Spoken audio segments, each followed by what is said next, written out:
Dubai আন্তর্জাতিক স্টেডিয়ামে Asia কাপে ঘটে গেল আশ্চর্যজনক ঘটনা।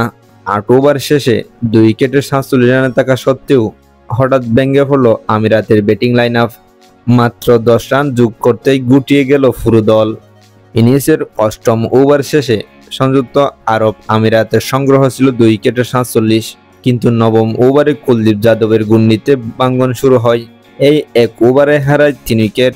এরপর শিবম দুবে জোর তুলেন বোলিংয়ে, দ্রুত তুলে নেন আরও 3 উইকেট। মুহূর্তের মধ্যে মাত্র 10 রানের ব্যবধানে 8 উইকেট হারিয়ে 57 রানে অল আউট হয়ে যায় আমিরাত। কুলদীপ যাদব 2 ওভারে 7 রান দিয়ে নেন 4 উইকেট। শিবম দুবে 3 রানে নেন 3 উইকেট।